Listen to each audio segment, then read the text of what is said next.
and mother. God bless the reading and hearing of his holy word. Thanks be to God. Thank you so much, Mel, for reading in this heat. When I was little, my father used to have certain phrases. And when I was growing up, I sometimes didn't understand them because my father spoke Latin. No, he was not a language major, but he thought certain phrases sound better in Latin.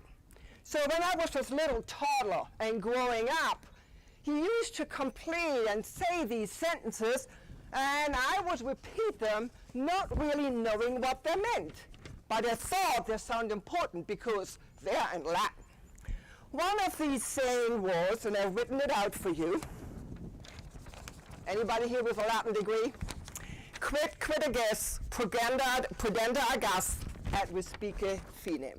Whatever you do, act wisely and consider the consequences.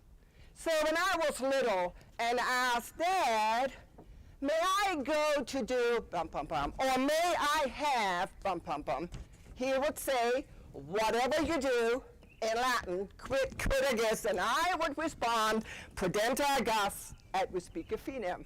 Whatever you do, act wisely and consider the consequences. I am sure my father would have said the same thing to the people of Israel because they wanted a king. We are in a sermon series about Samuel, about the books of Samuel, and we know all about it. Last week, Reverend Dan talked about how Samuel was a boy and God called him. And now, Samuel isn't, and today we are not only a few chapters further into the story, but Samuel is in about retirement age, so quite a few years later.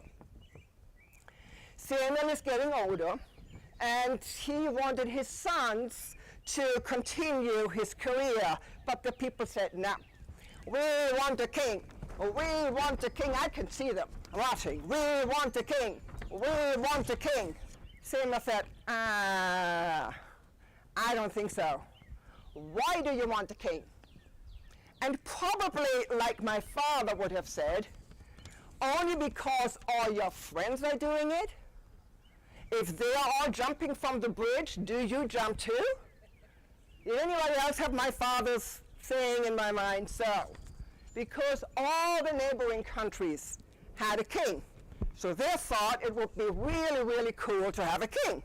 Because if they have it, why can't we?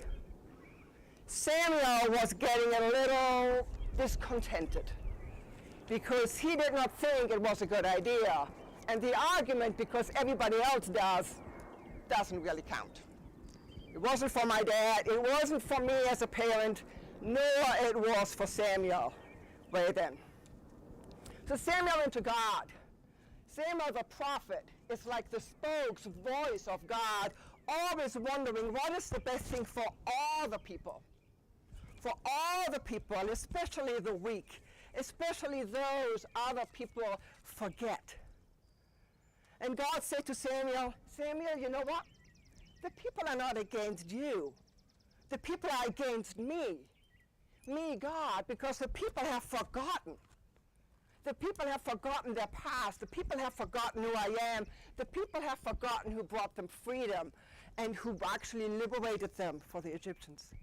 The people have forgotten that I, God, say to Moses, I am who I am. I will be with you wherever you go. But you, Samuel, you can tell all the people, if you want a king, this is what's going to happen. All your sons will not only be soldiers, but will be front on line in the next war. All your daughters will be taken. All your crops will be taken. Taxes will be way, way, way, way high. You will be slaves, and whatever you have will be given to the king. Is this what you want? We want a king. We want a king. Can you hear them? We want a king. Okay, if this is what you want, but don't forget the Latin saying, whatever you do, act wisely and consider the consequences. years later, for centuries, Israel had a king. And exactly how God predicted it, it didn't turn out the way the people thought it was. But they were in slavery, and the kings, for most of the part, put the people into ruin. However, God is still loyal. God, who made the promises way before, was still loyal when the people did something they thought they know it best. And God picked up the pieces and carried them through. I remember when I wanted to go with my head through the wall. You know that? With a head through the wall. The people who loved me said, that is not a good idea. You're going to get hurt. And not only you are getting hurt, but all the people around you are getting hurt as well. Oh, I know what I want to do. I know it best because it's my idea and all my friends are doing it. Are you sure you want to do it? Because this is with the consequence and this and this and this. I know what I want to do. So with the head through the wall, I did it. Let me tell you, it wasn't pretty. It wasn't pretty. I had to pick up the pieces and the charts later on for years on end. But I thought I knew what was good for me. And I'm remembering my father's word, whatever you do, act wisely and consider the consequences. Because not only do we act on ourselves, but everything we do, we have to consider the other people around us. The Israelites who wanted a king did not think about the consequences it would have for the future generations. Nor did I, when I went with a head through the wall, did I consider what harm I did to others. So whatever decision you have to make, I know a lot of people have a pro list and a con list and write out everything in favor of or against it.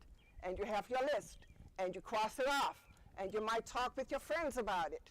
Okay, another rational reason in favor of doing whatever is this, and against it is that. So you scale, put things on the scales, the pros and the cons. I invite you to do something else. And I hope that you are smarter than me, and that you are like Samuel, not only talking to God, but listen to God. To listen to God's wisdom. Open yourself up and think about the consequences of your actions. And in my case, when I went with a head through the wall and I did what I thought was right for me, because I thought it was right because all my friends did it, it didn't turn out.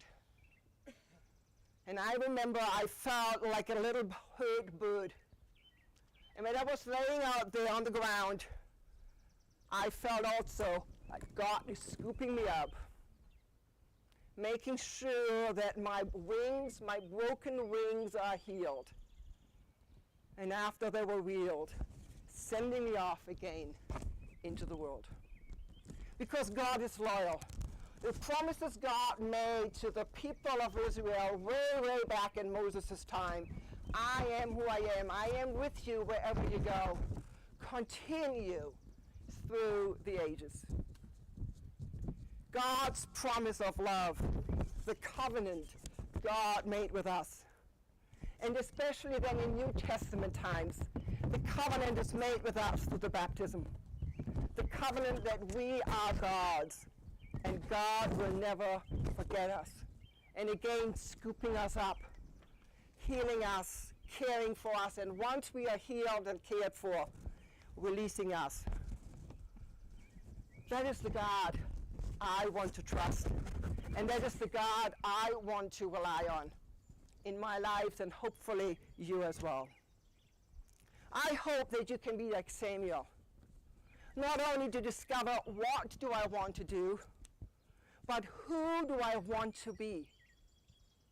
Who do I want to be in deciding whatever I'm going to decide to do? Am I going this way or am I going this way? Not just your pro and con list, but how do my actions influence other people around me? How do whatever I do impact those who to come, those who are weak, and those who God tells us to take care of? And it's just as Mel said, read earlier on in our New Testament reading. Jesus was said, here are your mother and your brothers and your sister. Here they just want to come to you. And Jesus says, the people who do my will, they are my brother, my sister, and my brothers. I hope you're like Samuel, and I hope that God embraces all of you, however you may feel, with the broken wings, or if you are already set free and to be released. Because God is loyal. God responds to the promises God made. And God is with you always. Amen.